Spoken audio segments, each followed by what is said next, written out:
Salutations à chacun. Aujourd'hui, le titre La statue de sel. C'est le titre du live que Zoulasson a donné, bien sûr, ce dimanche 6 avril 2025 à 19 h sur la page de la véritable histoire de l'homme noir sur Facebook. Quel message se cache derrière, justement, cette scène symbolique de la Bible classique? Zoulasson nous le révèle dans le live. Et c'est avec un grand plaisir que nous allons plonger dans notre débrief. Mais bien sûr, ce sera selon la version authentique, donc la version de la vérité, qui est dans le rouleau Kalatambale Bibel. Avant que l'on ne débute, quel a été votre ressenti en un mot?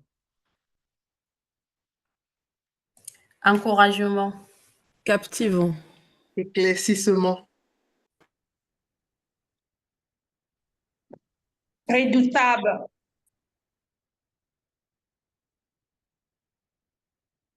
Damien, on t'a pas entendu. Instructif. Ok. Assaisonnement.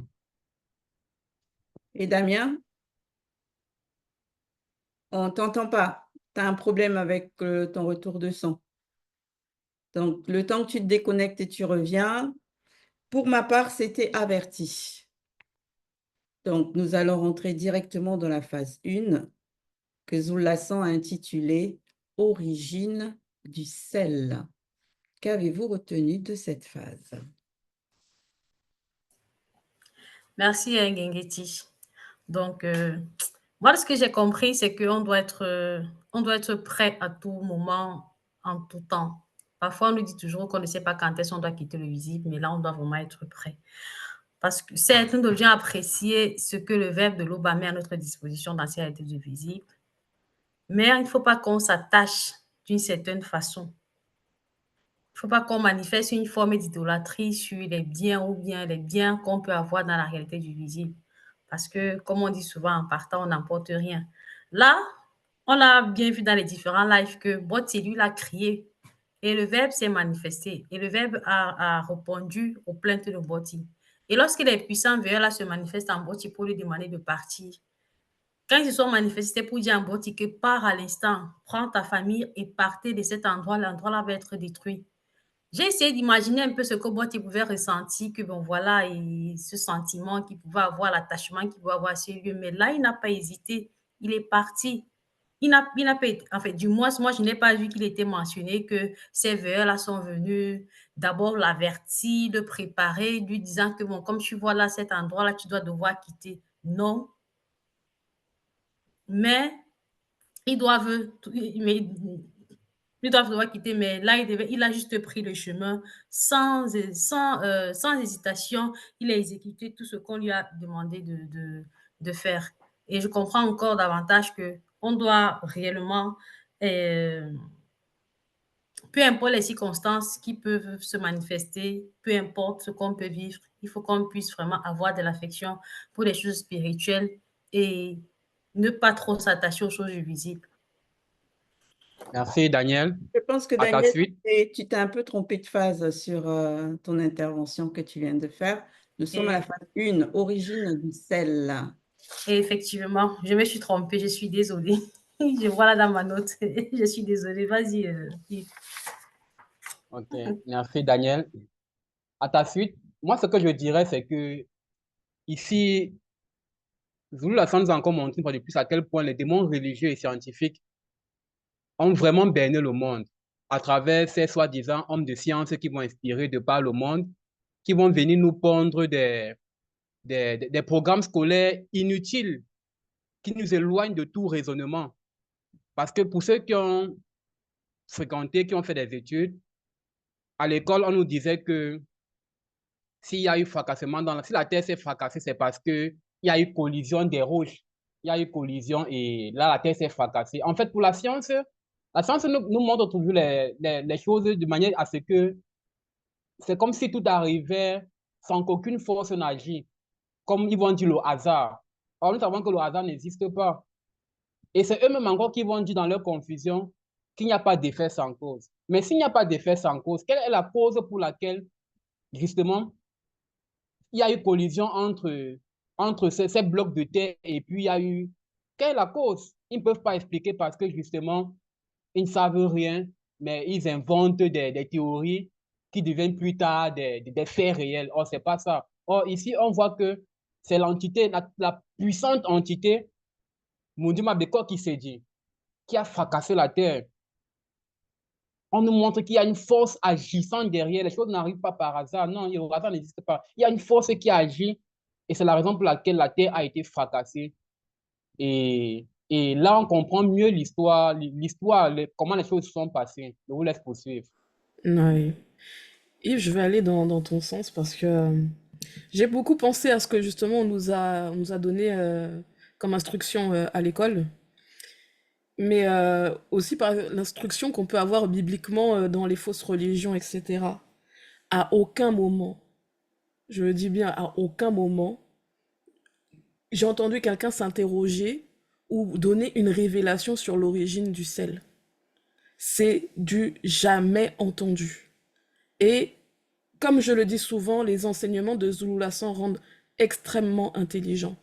Donc là, on comprend déjà par rapport à ce qui s'est passé, comme tu l'as dit, Yves, qu'il y a eu un châtiment et il y a eu donc la dérive des fragments du continent. Et par ce procédé-là, c'est là que le sel, qui était qui était en tout cas à un endroit bien précis, à des endroits précis, et c'est là que ça s'est mélangé, je dirais, et ça a donné naissance aux mers. Donc il y en a plein qui vont parler de la mer comme ça, sans savoir exactement à quel moment même il y a eu la naissance des mers. Il y en a qui pensent que c'est là depuis le début. Et donc là, on a encore plusieurs révélations en l'espace de quelques minutes. Zulu Lassan nous a vraiment beaucoup instruits. Donc c'est juste magnifique. Oui, magnifique.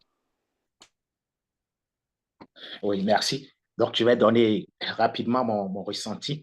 Et c'est l'éclairage. Et par rapport à ce que tu viens de dire, Bekekedi, donc ça confirme vraiment que nous avons été éclairés. Et parce qu'effectivement, il n'y avait pas cette interrogation et il n'y avait pas cette révélation au départ.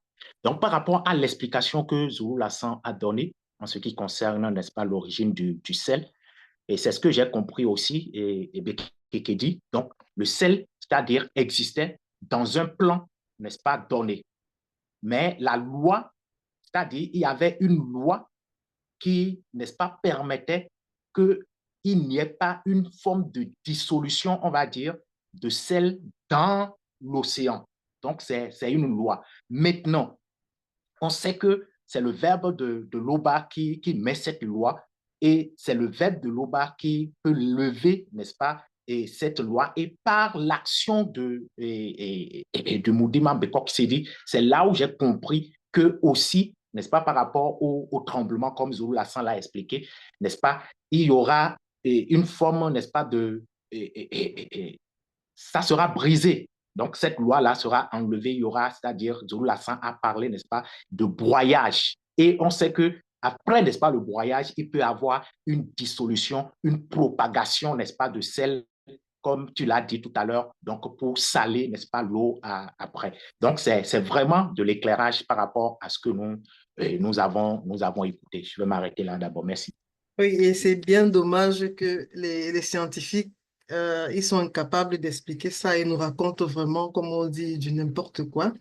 Quand Zola dit pourquoi le sel en grande quantité se trouve dans les océans, pour moi, c'était une révélation en fait. C'est à cause du froid, c'est-à-dire que le sel existait déjà bien avant, mais c'était un rocher au fond, comme Bekekedi l'a mentionné. Et c'est après la cassure que ça monte et ça sale maintenant, mais pas tout l'océan, juste une partie de l'océan.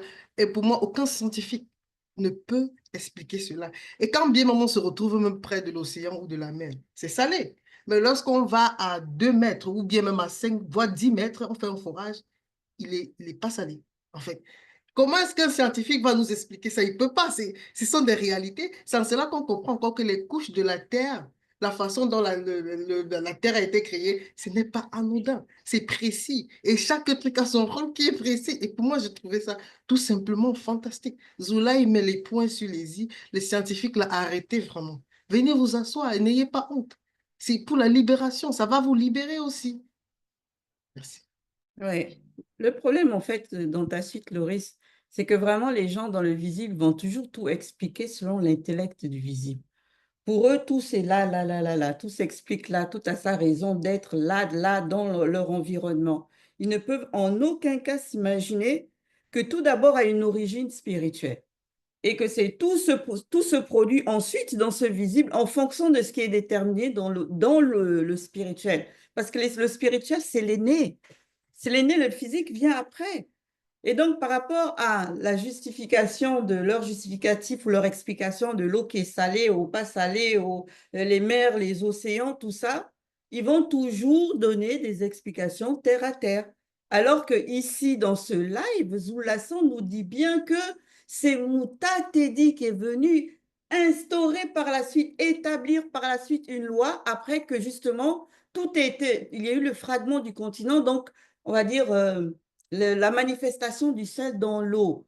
Donc, ça veut dire qu'aujourd'hui, moi, c'était une question que je me posais souvent et que j'ai vue aussi, le fait qu'il y ait plusieurs eaux qui ne se mélangent pas. J'étais là, j'ai dit, mais c'est quand même impressionnant ce phénomène. Les eaux ne se mélangent pas. On a beau dire quoi ou qu'est-ce, ça ne se mélange pas. Ça s'entrechoque comme ça, mais ça ne se mélange pas. Et ça, c'est justement parce que spirituellement, ça avait déjà été déterminé que ça allait être ainsi. Chaque eau allait garder sa limite et ne pas aller outre cette limite-là, quelle que soit sa densité ou son niveau de salicité. Je ne sais pas si on dit ça, hein, le fait que ce soit très salide. C'est ça, de salicité, hein?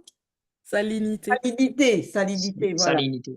Quel que soit son niveau de salinité, ils ne vont pas se mélanger parce que justement, chaque eau a sa nature. À ta suite, Ngengeti. Merci, Abike. À ta suite, Ngengeti, je vais embrayer toujours sur le niveau des frontières. Zoulassan nous a donné un cours magistral en même temps de géographie et même de biologie. Il nous a fait comprendre que les frontières ne viennent pas avec les hommes. On comprend que c'est le spirituel qui a établi les frontières.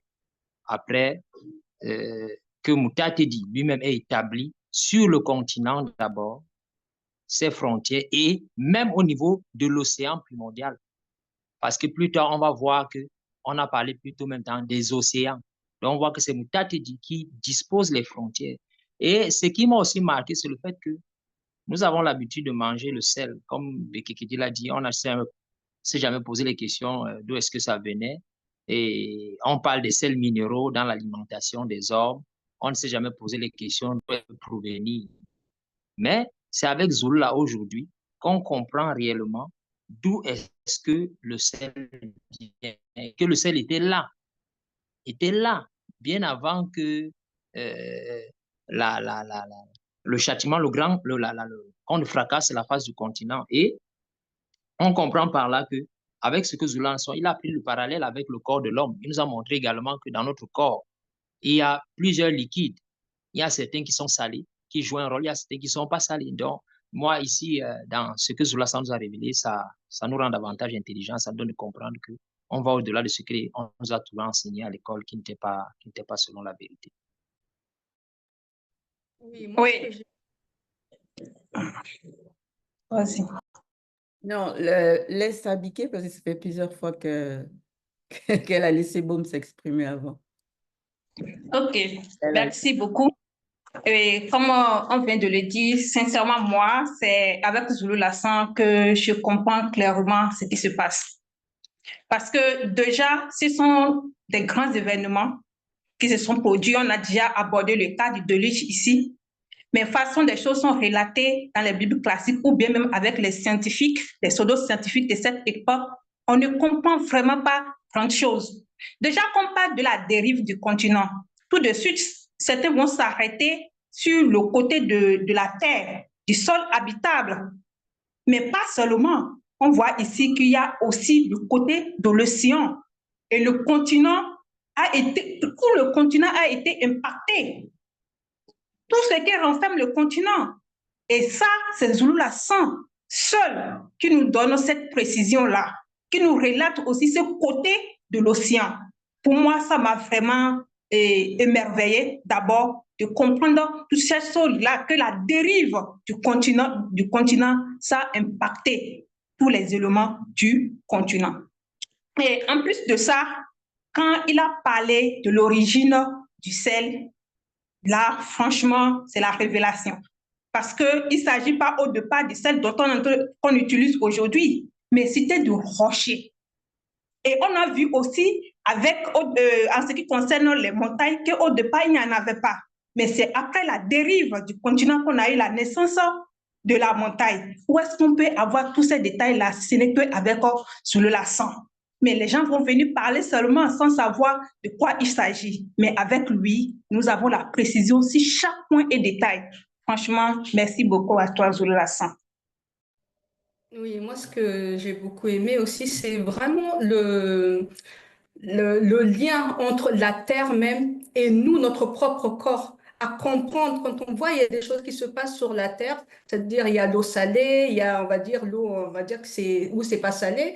On voit, on constate, la sonde nous montre que même par rapport à notre propre corps, à l'intérieur, il se passe des choses qui se ressemblent. En fait, il y a toujours ce lien-là. Et ça m'a permis de comprendre qu'en fait, quand on dit que l'homme a été tiré du liman, ça, c'est là, et on peut pas, ce que j'aime beaucoup, c'est qu'on ne peut pas en fait surprendre le verbe. Tout a déjà été prévu.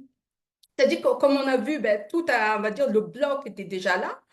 Nous, par rapport à nous-mêmes, notre corps, tout ça et tout, on voit, ben, c'est pour purifier les larmes, tout ça et tout. Moi, j'ai beaucoup aimé vraiment cette partie-là. C'est-à-dire qu'il y a toujours, avec le spirituel, il y a toujours ce lien-là. Et le lien avec la terre où nous vivons maintenant et nous-mêmes, je trouve ça vraiment merveilleux de pouvoir comprendre même le fonctionnement de notre propre corps, quoi.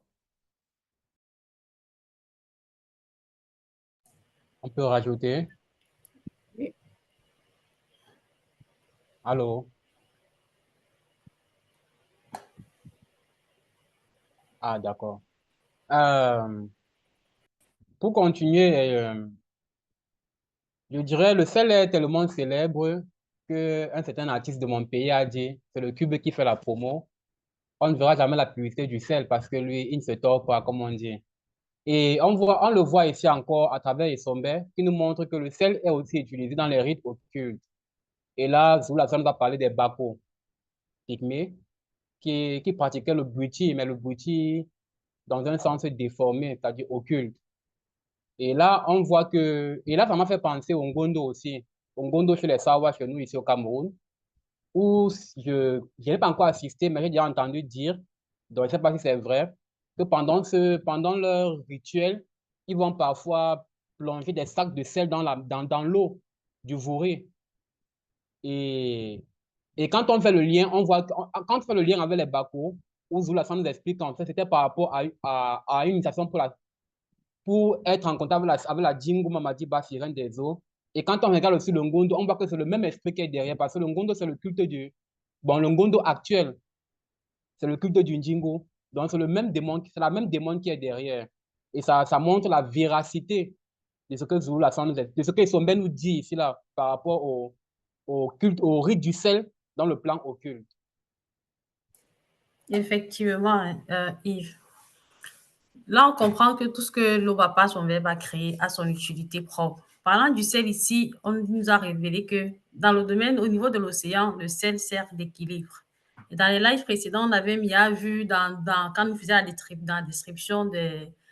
comment on appelait ça? Quand il faisait la description, par exemple, de la Lune, des étoiles, on a vu dans l'un des deux qu'il y avait aussi l'entité de l'équilibre. Pour continuer dans ce que tu as parlé, Yves, on sait que lorsque l'Obapa, son verbe, va créer quelque chose, une fois qu'on sort de l'utilité de cette chose, la manière d'utiliser cette chose-là, directement, on est orienté du sens occulte. Et c'est la même chose qu'on voit ici avec le sel.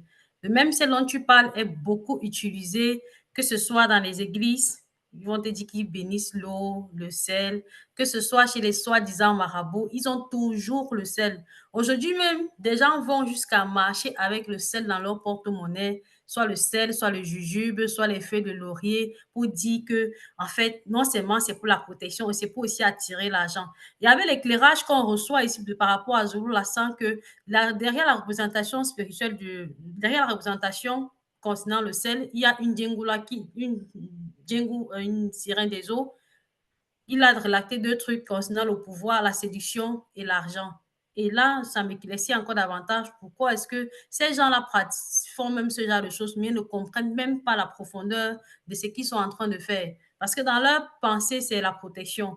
Si réellement vous croyez en Dieu, pourquoi vous avez encore besoin du sel et de ça pour manifester ce genre de protection si vraiment vous avez confiance à cela?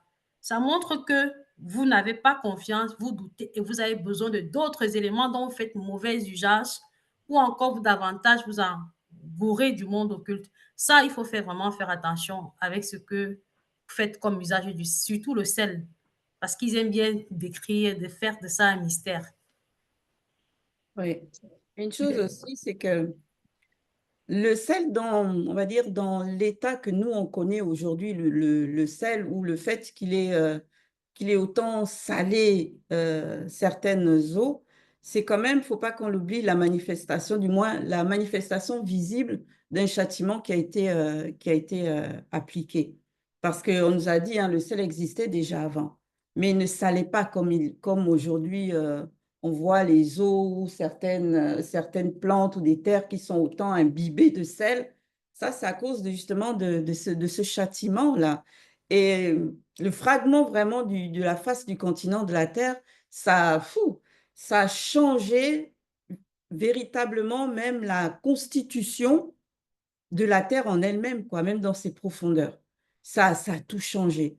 Encore une fois, comme on avait vu pour le déluge qui avait aussi impacté on va dire quoi, l'espérance de vie et la qualité de vie, mais là, avec le fragment, c'est la même chose. Aujourd'hui, on se retrouve avec plein de différents types d'eau, avec des degrés de sel différents à l'intérieur. On se retrouve avec plein de morceaux de continents un peu partout, d'autres qui se retrouvent dans des zones, mais on dirait pratiquement invivables.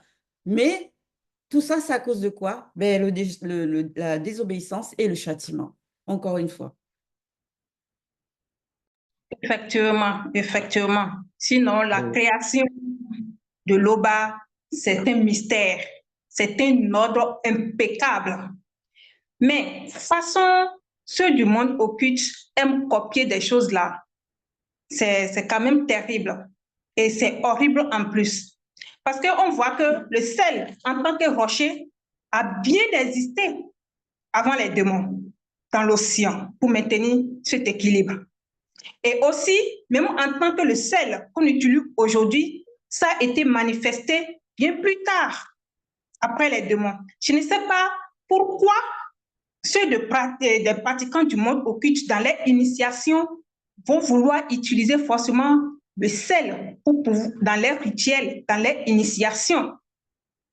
Franchement, je ne vois pas vraiment le sens par rapport à leur initiation. Mais quand même, on sait qu'il faut quelque chose. Hein. C'est toujours chercher à tourner autour des choses où il y a de mystère. Parce que le sel, quand même, avec ce qu'on apprend des Zoulou Lassan là, il y a quand même du côté mystérieux dedans. Oui, à ta suite, Abike. Nous savons, comme Zula nous l'a encore révélé, que le sel est un conservateur. Mais moi, je n'ai pas souvent compris pourquoi lors des inhumations, entre guillemets, les faux prêtres là, ou les faux pasteurs utilisent le sel pour verser dans la tombe lors de l'inhumation.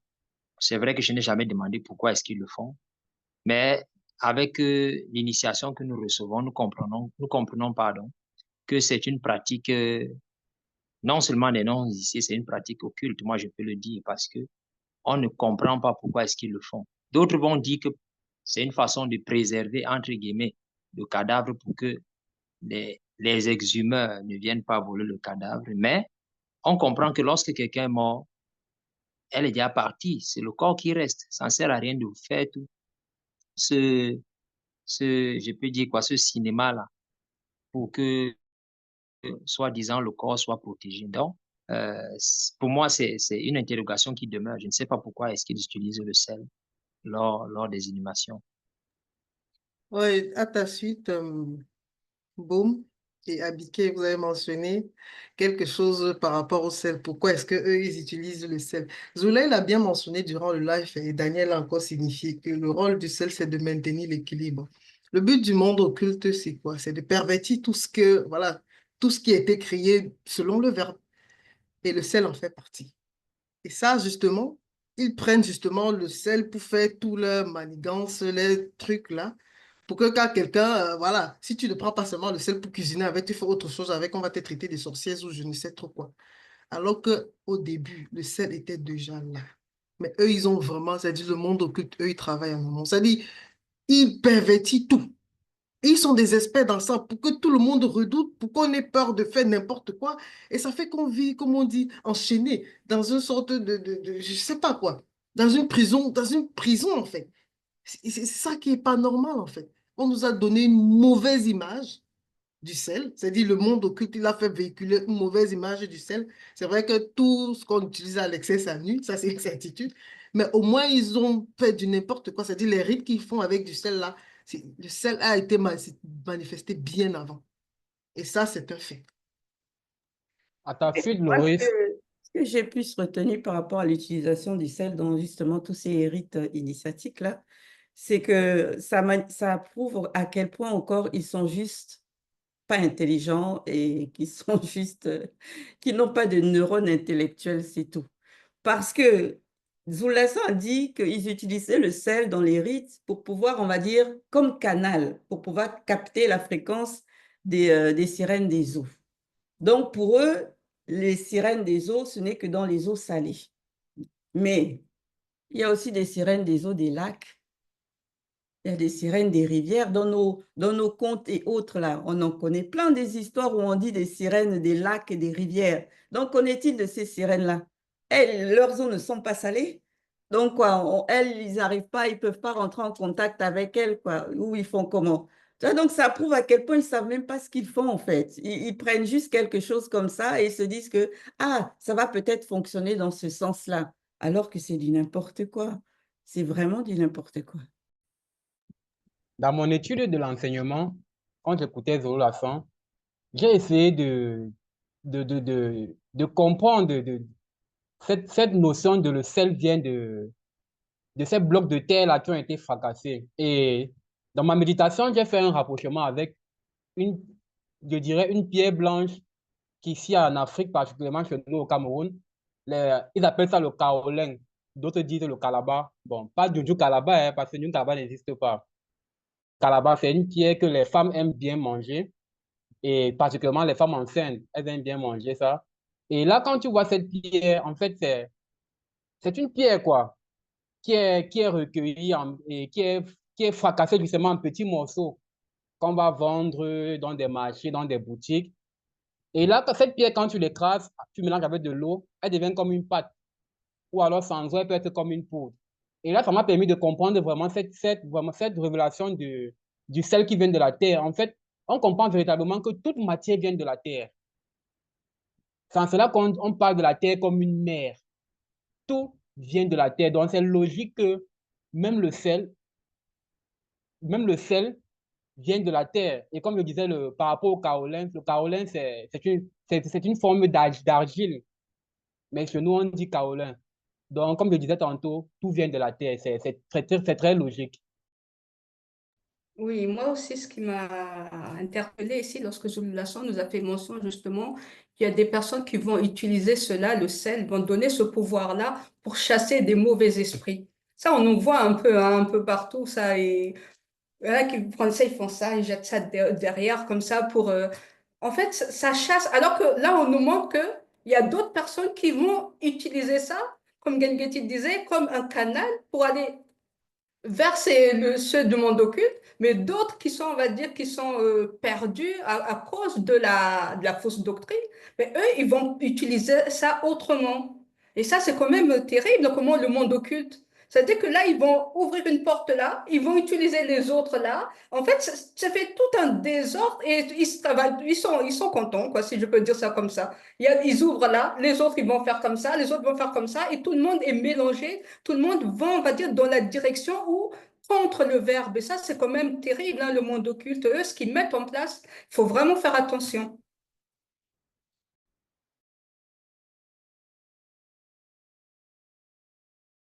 Ok, nous allons donc poursuivre dans notre débrief. Et là, nous allons nous arrêter sur la phase 2. Je pense que nous allons la scinder la jumeler avec la phase 3, c'est-à-dire révélation sur la destruction de Sodome et Gomorrhe et pendant la grande destruction de Sodome et Gomorrhe. Qu'avez-vous retenu de ces deux phases? Oui, merci. Vas-y, Damien, j'irai après. D'accord. Merci, Carmela. Oui, par rapport à cette deux phases, ce qui retient véritablement l'attention, c'est la présence des entités qui ont pour rôle, n'est-ce pas, de figer toute créature n'ayant point atteint l'unification totale de leurs trois êtres. Donc, pendant que beaucoup de choses, n'est-ce pas, se passaient, donc il y avait la présence de ces entités-là.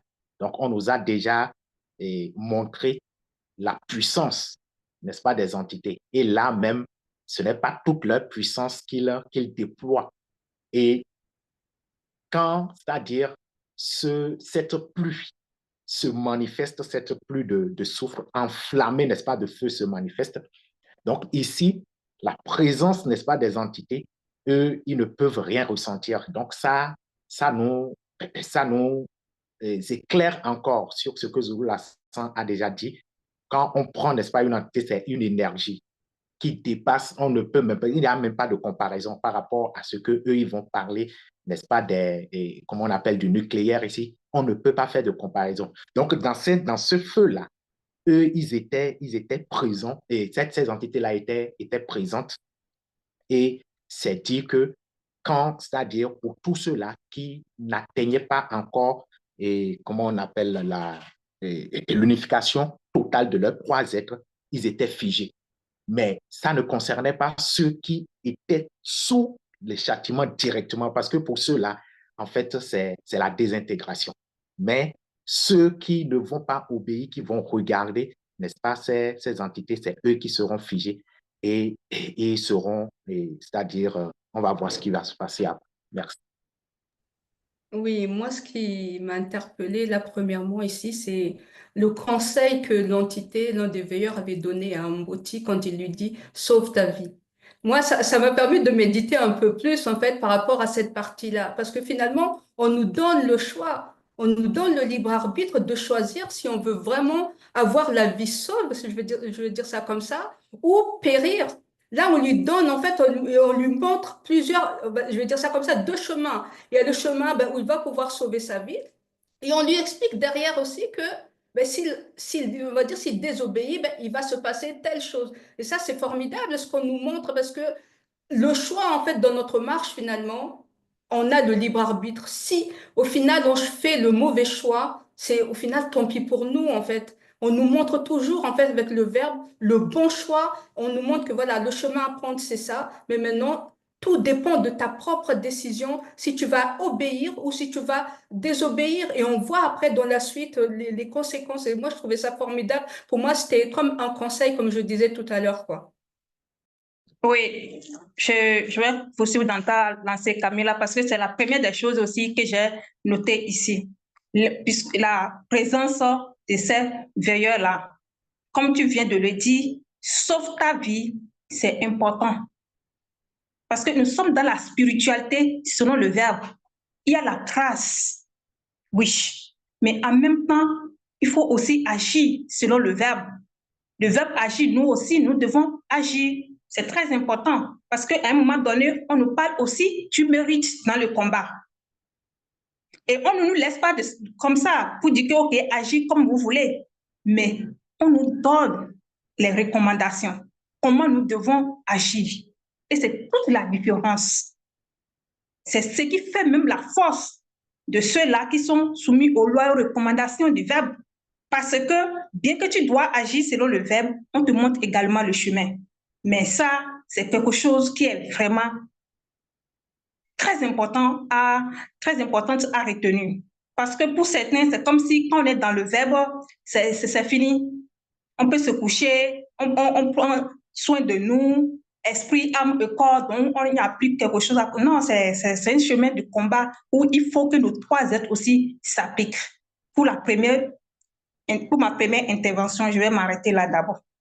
Oui. Merci, Abike.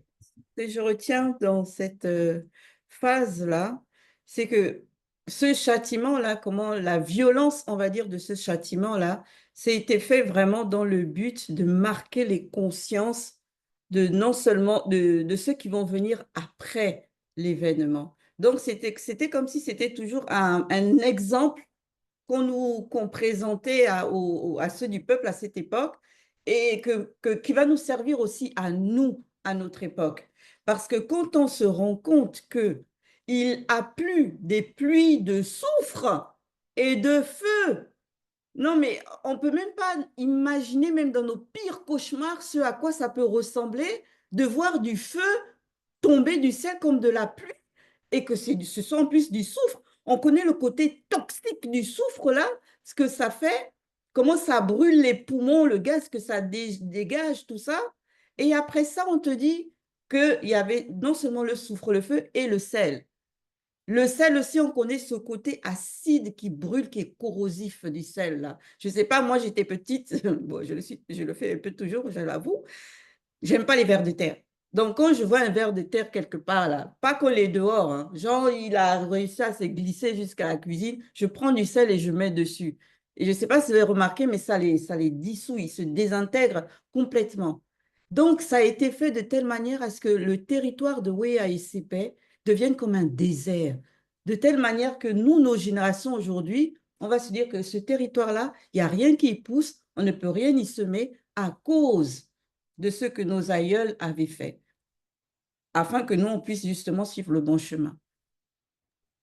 À ta suite, Ngengeti, moi je dirais qu'on comprend pourquoi même Satan, le chérubin jadis, a peur de cette entité-là, qu'on appelle Mundima Beko Kiseji. Parce que là, on sort de la phase 1, où on nous révèle que c'est lui qui est à l'origine de la dérive des fragments du continent. Donc, c'est lui qui a fracassé la Terre. Et là, on entre dans la phase 2, où on évoque encore cette entité à l'époque de Wea et Sepe. C'est-à-dire, c'est lui qui a châtié ces territoires-là. Et Ngenge, tu as eu à expliquer ces châtiments. Et c'était vraiment effroyable. C'est-à-dire, cette entité, quand il apparaît, comme l'a dit Zulu Lasson, il répond par rapport à vos actes. C'est-à-dire, en fonction de l'abomination, il vous frappe aussi. Et c'est effroyable. Rappelons-nous comment les démons, rappelons-nous comment Zulu Lasson nous a expliqué qu'il y a eu des tremblements de terre, des épidémies lors de la dérive des fragments du continent. Et ici, des gens ont crié de douleur, des gens étaient dans le froid aussi, parce que c'était terrifiant, comme tu l'as dit, des blocs. Je n'imagine même pas. Donc, franchement, cette entité-là, il ne faut pas rigoler avec elle. Il ne faut pas rigoler avec elle. Oui, il Oui, va à ta suite. à ta suite. Merci, Loris. À ta suite, Yves, je repense un peu lorsqu'on était enfant et lorsqu'on on se blessait, et que les parents parfois utilisaient le sel pour désinfecter la blessure parce que tu t'étais mal comporté, on utilisait le sel. On ressentait comment le sel, il chauffe, il pique. Et comme Gengeti l'a dit, on imagine un peu le sel lorsqu'il est incandescent, qu'est-ce qu'il peut faire sur un corps?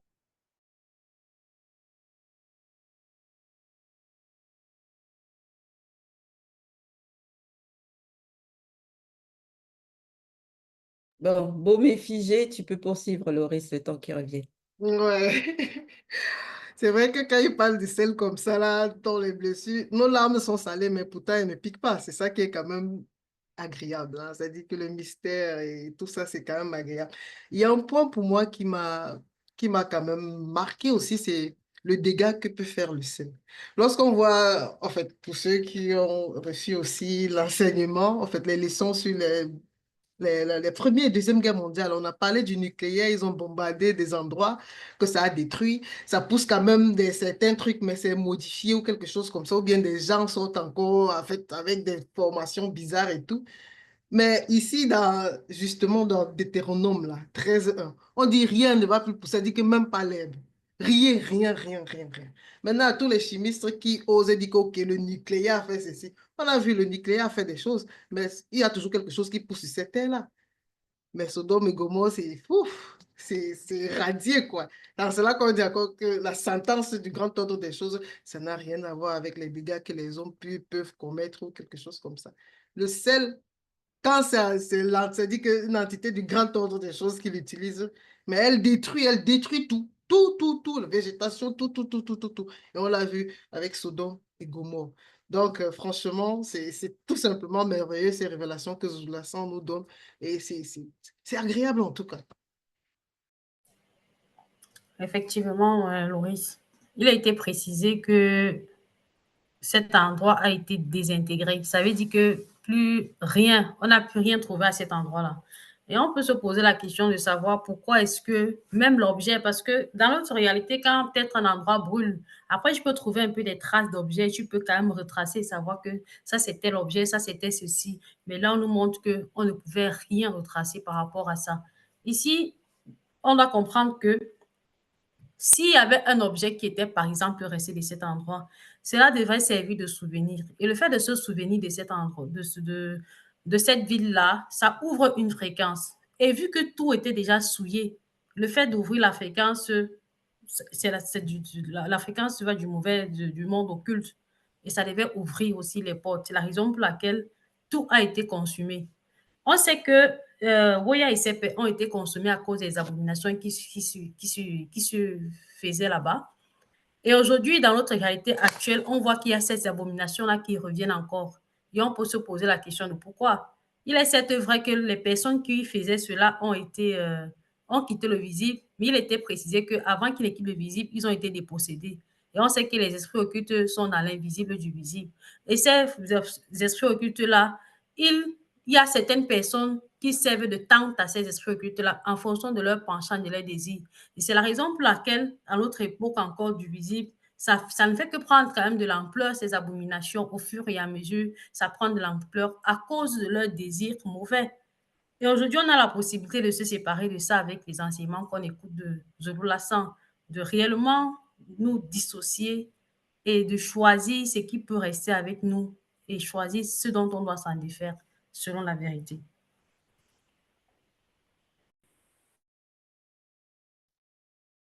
Oui. Je peux intervenir? Vas-y, Boum. Vas-y, Oui, Boum. tu peux poursuivre, Boum. D'accord. Je disais que la connexion m'a joué des tours. Je disais quand on était plus jeune, lorsque tu te blessais, quand tu partais jouer au football, les parents te mettaient le sel. On n'utilisait pas le microcom, mais on utilisait le sel pour te montrer que ce que tu as fait là, on va te donner une bonne leçon. Donc, quand tu as dit que le fait que ce châtiment-là se soit abattu sur ce peuple, c'était une leçon également. C'est pour faire ce qu'on appelle le warming, attirer l'attention, que vous qui arrivez après, là, il faut faire très attention par rapport à votre façon de vous comporter. Donc, si vous vous comportez mal, ceci peut également s'abattre sur vous. Et par là, je comprends également que le sel peut être un assaisonnement, le sel aussi peut être avoir un côté, je peux dire, dangereux. Parce que même lorsque tu mets le sel un peu trop sur tes mains, ça a un effet corrosif et parfois même ça pique au niveau des yeux.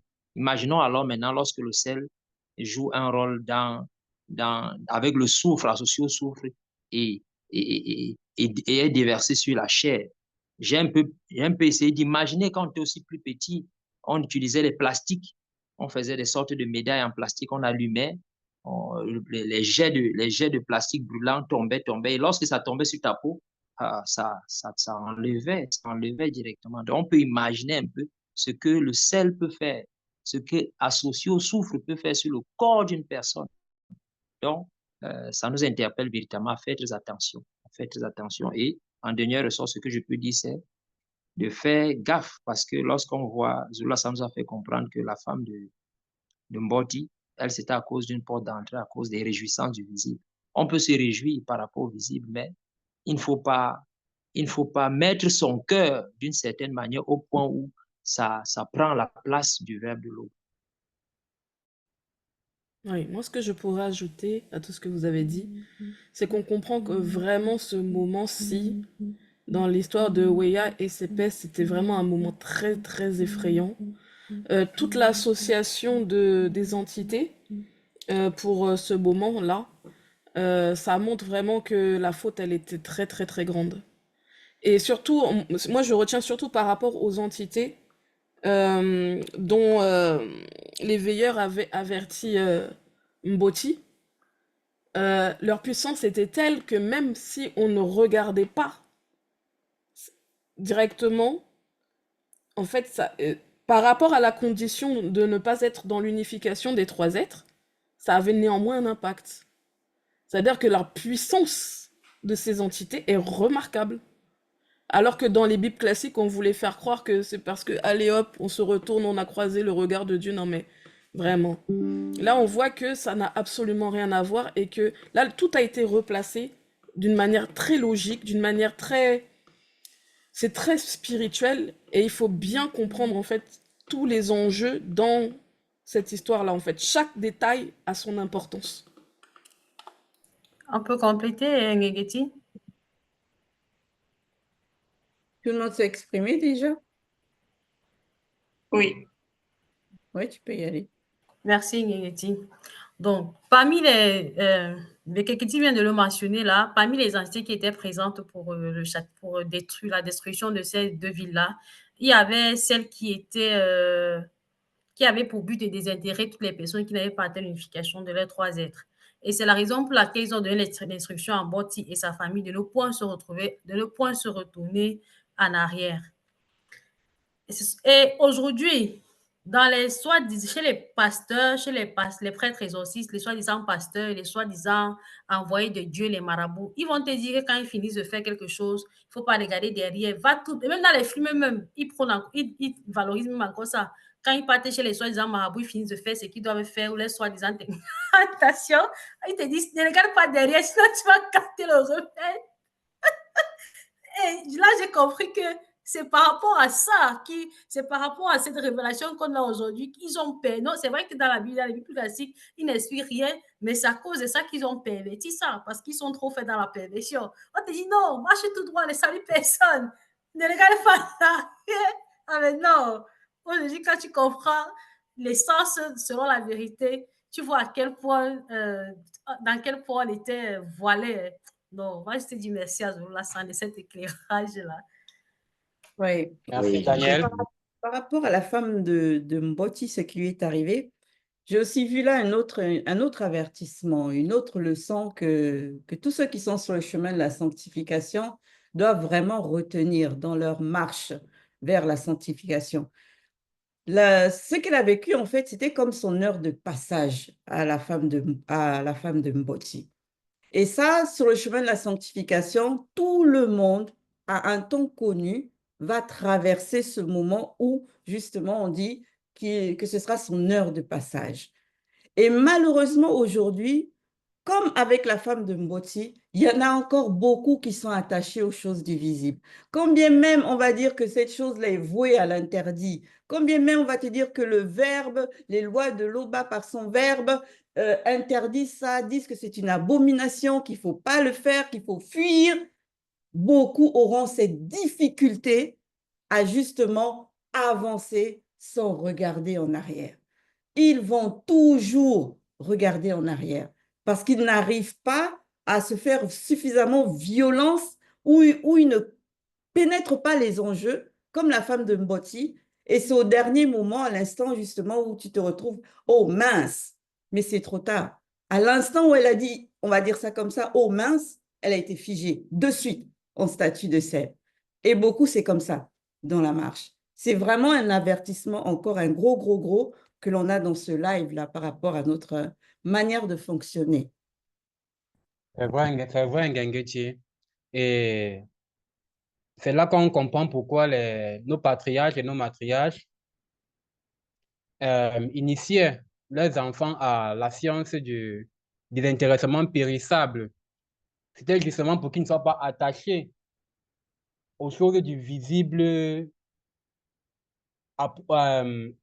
au point d'être corrompus par ces choses, comme Boma dit, mettre le cœur sur ça. On ne peut pas mettre le cœur. Et ça nous interpelle vraiment, comme tu l'as dit, ça nous interpelle vraiment parce que ce n'est pas seulement elle. Comme tu as dit, beaucoup parmi nous ont toujours tendance à regarder dans le passé et c'est comme une forme de regret et on peut comprendre ce que cette femme-là a ressenti parce que rappelons-nous que lors de l'enseignement sur Wea et ses pères, qui avait déjà eu, que vous l'avez déjà donné, il a dit que cette zone-là, ce territoire-là était comme Éden avant leur perversion par les Blancs.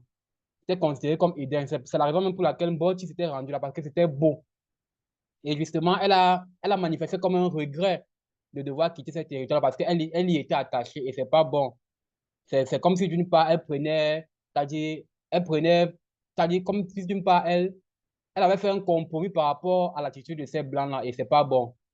Donc vraiment, c'est une très grande leçon pour nous. Oui, effectivement. Et justement, cela me rappelle notre patriarche Temosia. Franchement, parce que dans son histoire aussi, quand on le présentait, il fait quelque chose de très important. C'est quoi? C'est qu'il purifie ses enfants. Il priait pour ses enfants. Quand il arrive, qu'il se retrouve dans des réjouissements, dans des festins. Pourquoi? Parce qu'il ne voulait pas que ses enfants ouvrent la porte de la désobéissance aux lois et aux recommandations du Verbe. C'est ce qu'on doit faire pour nos enfants. Mais en ce qui nous concerne, nous recevons aussi les lois et les recommandations afin que nous puissions veiller à notre âme. Parce qu'on le sait, hein, le Verbe prend soin de notre esprit. Mais nous aussi, il faudrait qu'on veille afin que ce côté-là soit maintenu propre. Parce que c'est de là-bas que viennent aussi la désobéissance de la femme de Mboti. Et plus tard, c'est la mort. Donc, c'est le fruit du péché, tout simplement, qu'on a vu avec cette femme-là. Et personne ne souhaite cela. Mais pour ce faire, il faut véritablement veiller, tout simplement, et mettre en pratique les lois et les recommandations qu'on nous donne. Prier selon le Verbe, une prière consciente. Tout cela, ce sont des armes que nous avons pour pouvoir remédier à ces genres de situations. Ok, Abike. Nous allons donc poursuivre notre débrief. Et cette fois-ci, je vais faire pareil. Je vais jumeler la phase 4 et la phase 5. Donc, la phase 4, statut de sel et sa signification spirituelle. Et la phase 5, les bienfaits du sel. Qu'avez-vous retenu sur ces deux phases? Moi, par rapport à cela, j'ai compris comme une sorte de parallèle. On sait que avant la chute, il n'y avait pas la notion de sueur, de larmes, de mauve, parce que ce sont des liquides qui sortent de l'homme qui sont salés. Et là, maintenant, c'est après le fragment qu'on a le sel à l'état, ça dit que le sel dense, là, ça dit que qui sale les mers et tout. Moi, j'ai vu ça comme le parallèle, ça dit que le sel à l'état brut, là, vient lorsqu'il y a un châtiment. C'est ce que moi, en fait, du moins, c'est comme ça que moi j'ai compris en faisant justement le parallèle. Et lors de cette phase de Zoula, sans nous, c'est dit qu'il est vraiment important. C'est-à-dire, il a utilisé à chaque fois qu'il parlait du sel selon le verbe, il a mis le mot purifier devant. Et c'est ça qui est d'une importance capitale. C'est comme aujourd'hui lorsqu'on prend par exemple, je ne sais pas, du pétrole. Pour obtenir par exemple de l'essence ou bien du kérosène, c'est-à-dire ce sont des étapes des formations qu'on doit faire pour pouvoir obtenir tous ces trucs-là. C'est-à-dire que le pétrole dans la terre, l'étape, si on n'a pas de matériel de transformation, elle ne sert à rien du tout. Et c'est pareil justement avec le sel. C'est vraiment important et spirituellement parlant.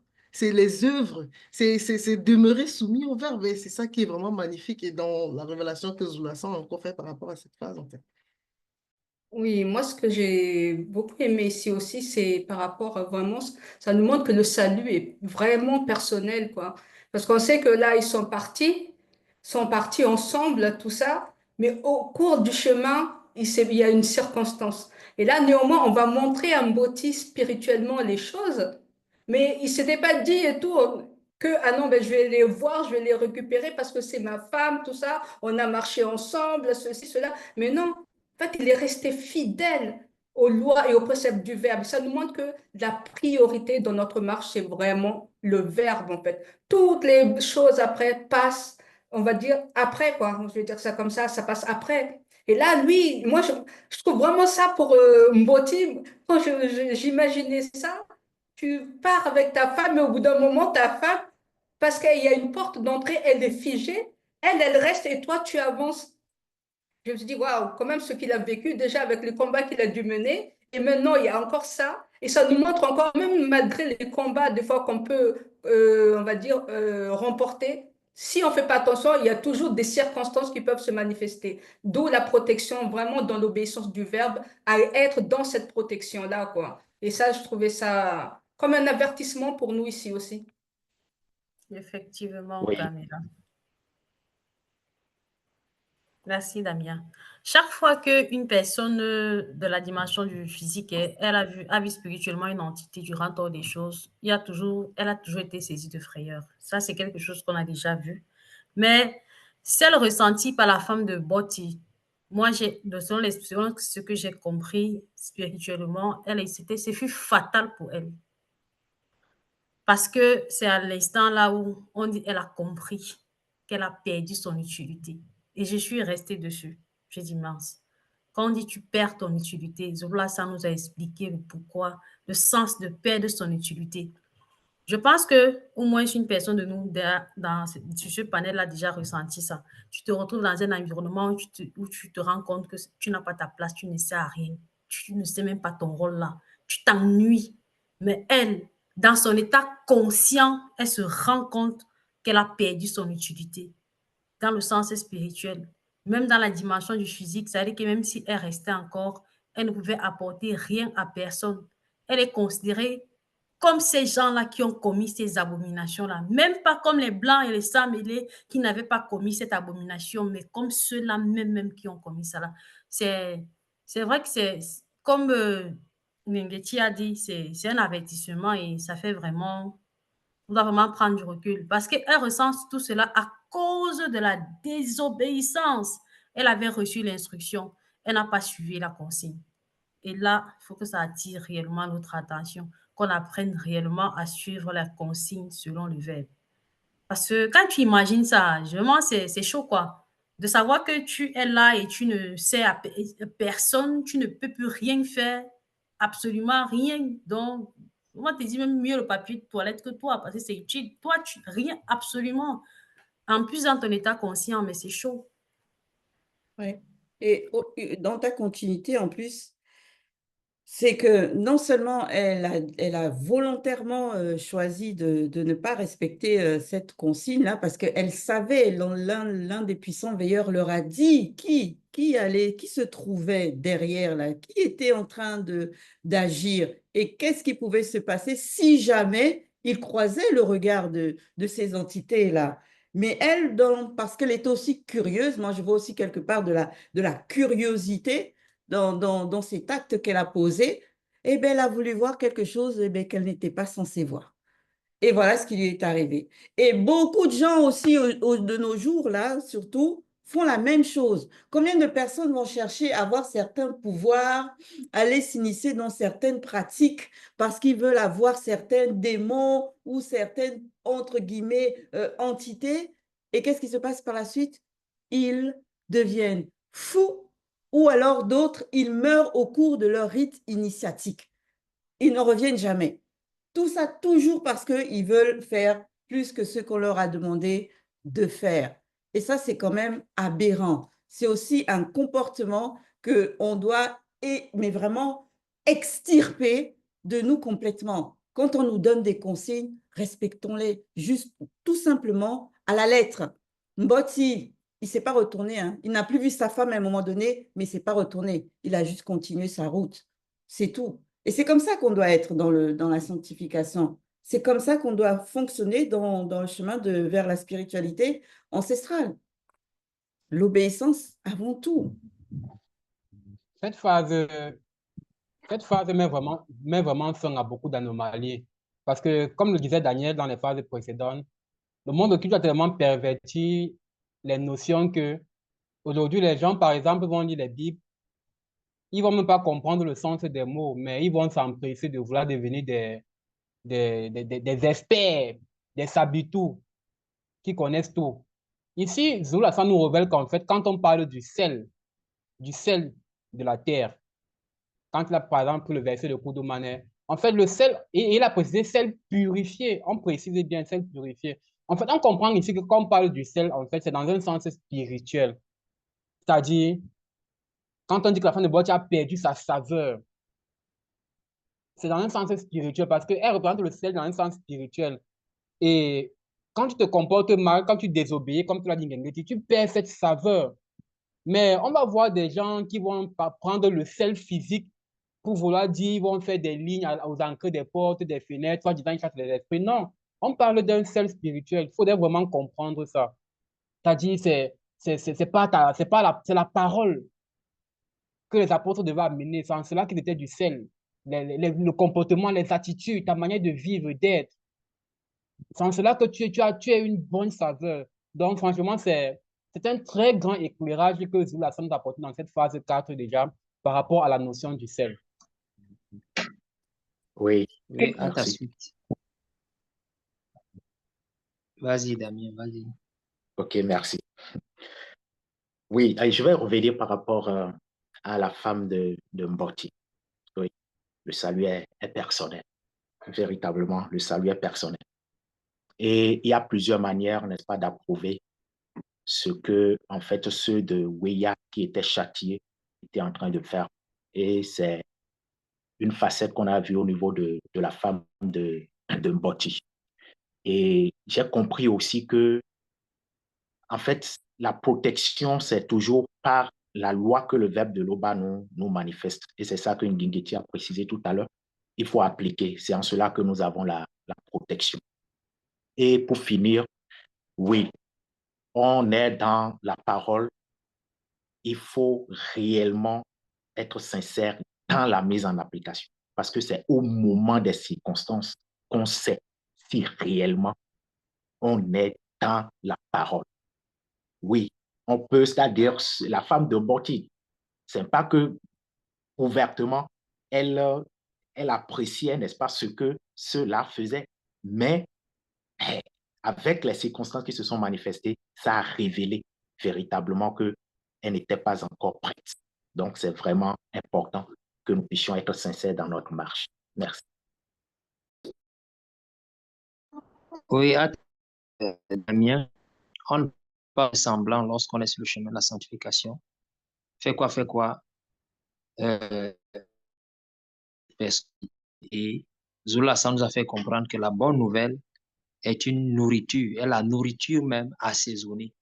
Et ça m'a aussi permis de comprendre mieux le verset dans les Bibles classiques, le sel de la terre. Non, Zola, ça nous a fait comprendre que par cette bonne nourriture-là, nous devenons le sel purifié, extirpé de l'océan. Donc, comprenons aussi que Zola, ça nous a révélé différents, je peux dire quoi, les différentes structures de celui qui a accepté le verbe. Il nous a fait comprendre qu'il y a à un moment celui qui est couché, qui est endormi, qui n'a pas accès à la vérité, qui a déjà accès à la vérité. Et maintenant, il nous révèle encore cette position de figé. Vous l'avez dit, être figé, qui signifie perdre son utilité et sa saveur. Donc, il faudrait qu'on fasse véritablement attention lorsqu'on chemine sur le chemin d'application, que nous ne soyons pas de ceux-là dont les œuvres ne reflètent pas cet assaisonnement-là. Les œuvres ne reflètent pas la bonne nouvelle que nous avons reçue.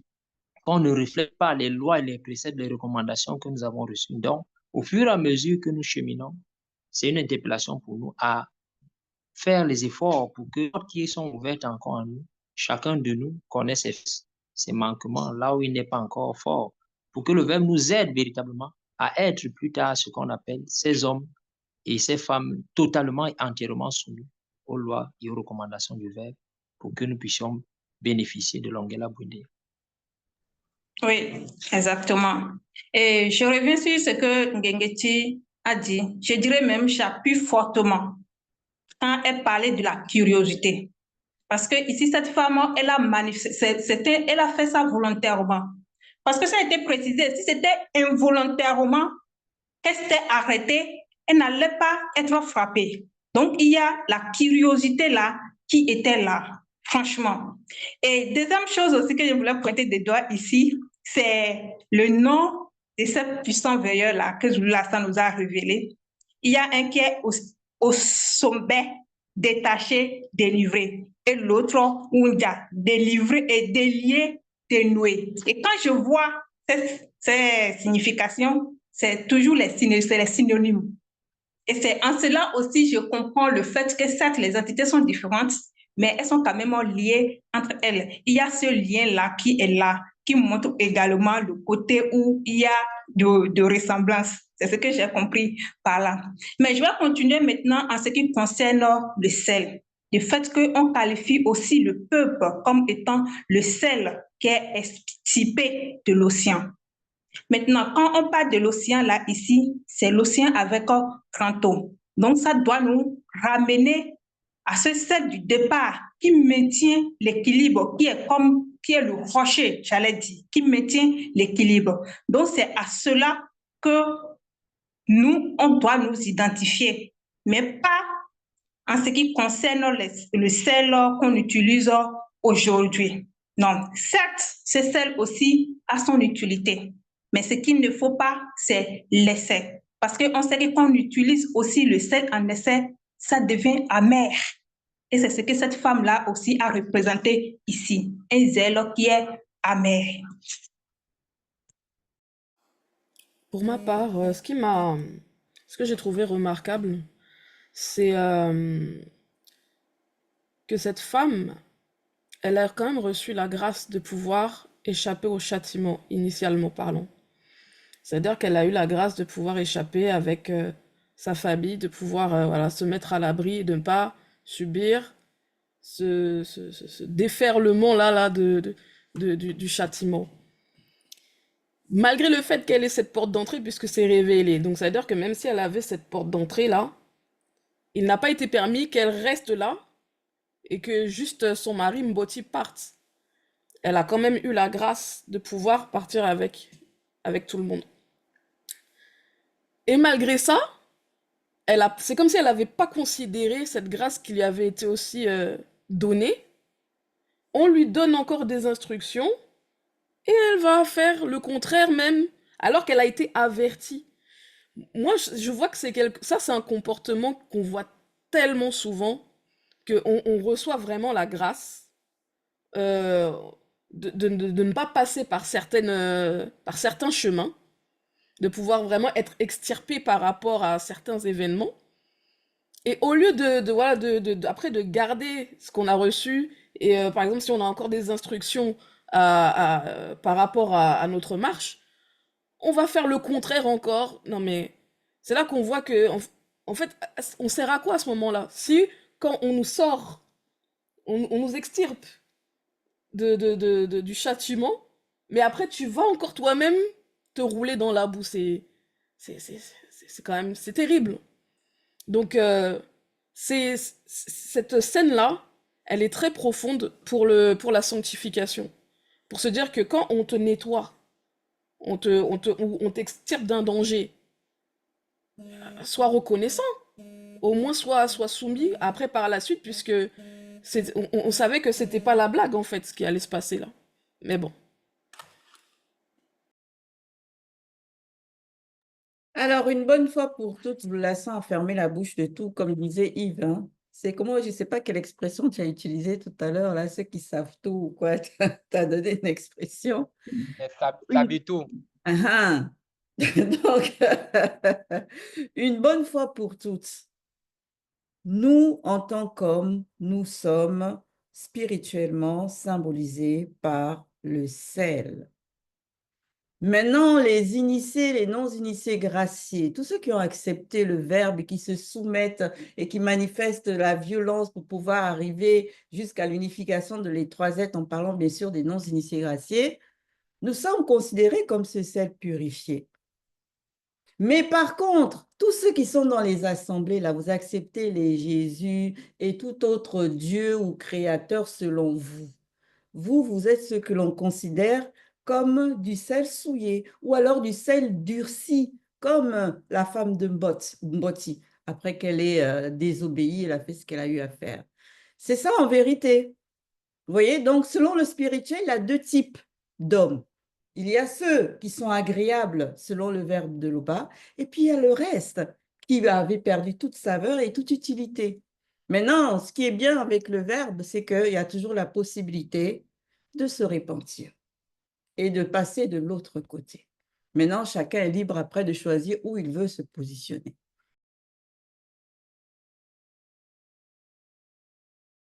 En Pour complet. rajouter. Oui, vas-y. Ah, d'accord, merci, merci Nguyenguetchi.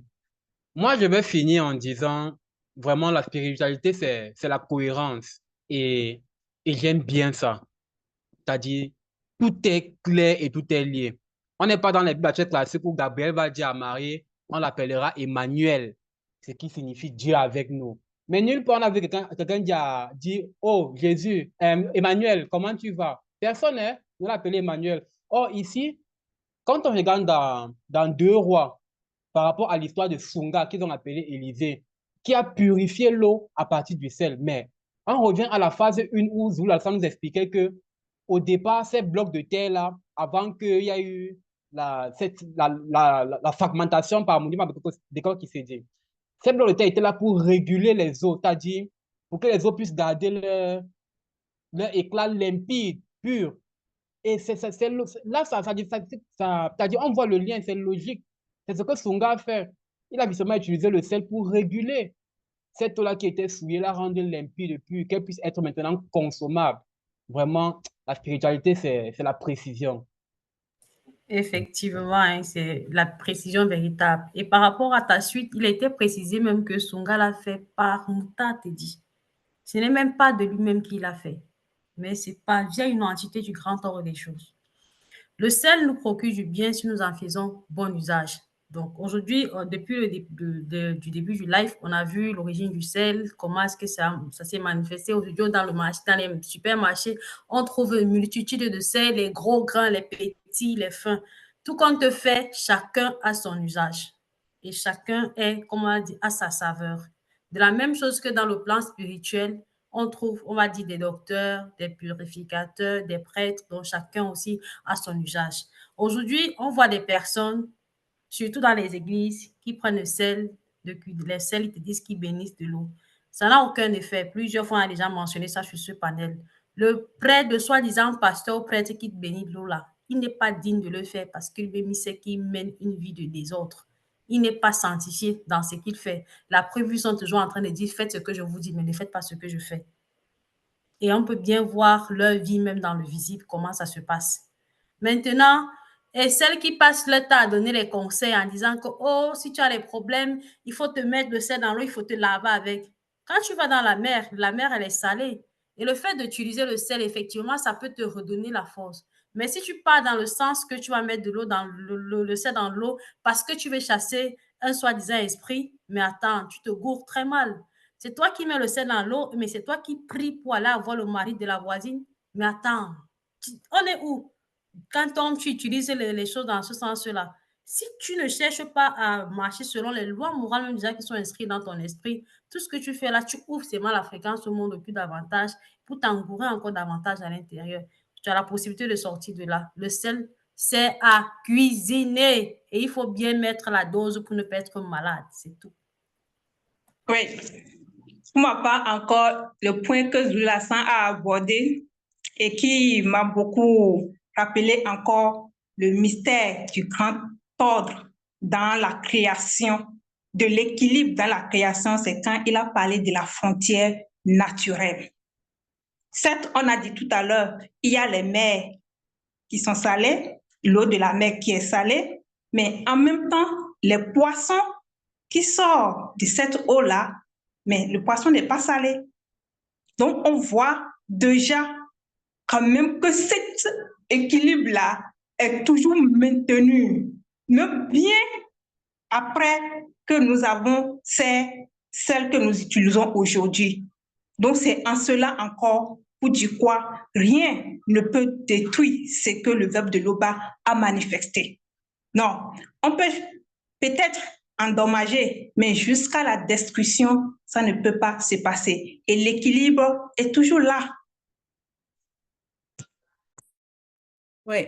Un autre bienfait aussi du sel que beaucoup de personnes peut-être ne considèrent pas ou ne savent pas, c'est que il est vrai, hein, quand, le point qu'a soulevé Daniel quand elle dit que ces pasteurs mettent un peu de sel dans l'eau. Certes, eux, ils racontent n'importe quoi, soi-disant qu'ils bénissent l'eau, etc. Mais c'est reconnu que ajouter un peu de sel dans l'eau, ça a des vertus thérapeutiques. Ça, c'est reconnu. Même un médecin va vous dire que si vous souffrez de certaines maladies ou certaines carences, vous mettez un peu de sel, juste un peu. Il ne faut pas non plus que l'eau ait le goût salé, mais juste un peu de sel dans l'eau, ça a des vertus thérapeutiques. C'est pour ça qu'il y a certaines eaux là sur le marché, qu'on dit minérales ou autres, elles ont ce goût salé, elles sont fortes en sodium. Et souvent, on les recommande quand on a des problèmes digestifs, les choses de ce genre-là. Donc, c'est vrai. Mais maintenant, ces pasteurs-là, ils mentent carrément en disant que, soi-disant, en faisant ça, ils bénissent l'eau. Non, ce n'est pas vous qui venez avec un pouvoir quelconque et agir sur l'eau. Non, c'est le sel en lui-même qui est purifié déjà, parce que ce n'est pas le sel qu'on va ramasser directement dans les mers ou les lacs, là. Non, ce sel est d'abord traité. Et ce sel qui est déjà purifié en lui-même, que quand tu rajoutes un petit peu dans ton eau, dans ta bouteille d'eau, oui, ça va te réhydrater d'une certaine manière, ça va t'aider à digérer et autres, quoi. Mais ça n'a rien à voir avec le fait que ce soit le pasteur qui bénit cette eau. Parce que ça c'est vertu-là, le sel, effectivement. Le sel purifié, je précise. Oui, Nguengeti, j'appuie en ajoutant juste un peu en disant que dans le domaine même pharmaceutique et médical, lorsque quelqu'un est fatigué, lorsqu'il est même diabétique, on voit qu'on le met sous perfusion avec du sodium. Il y a le sel dans ce liquide-là pour le remonter. Tout comme également lorsque un enfant ou un adulte fait des diarrhées et il se déshydrate, c'est toujours le salé qu'on lui donne pour qu'il soit redynamisé, si je peux dire, en termes d'ions. Et on voit que le sel a beaucoup de vertus. Et on rend grâce à l'Oba de nous avoir permis de découvrir cet élément qui donne la saveur à nos nourritures. Oui, aussi. par rapport à la vertu, c'est-à-dire en tant que conservateur, ça m'a fait aussi réfléchir. Et Zulu Lassan nous a révélé déjà que, en fait, en tant que non-initiés graciés, nous sommes, n'est-ce pas, des sels purifiés, sortis de l'océan. Donc, du fait déjà que le sel, n'est-ce pas, a cet élément conservateur, et je me dis, lorsque nous recevons, n'est-ce pas, les enseignements, il faut les conserver. Donc, c'est bon de rester, n'est-ce pas, dans la grâce qui nous a été accordée. Donc, ça a été précisé. Entre-temps, il ne faut pas aller au-delà pour ne pas devenir, n'est-ce pas, ce sel figé. Donc, il faut rester couvert, n'est-ce pas, par l'humilité. Donc, pour ne pas se laisser submerger par l'orgueil.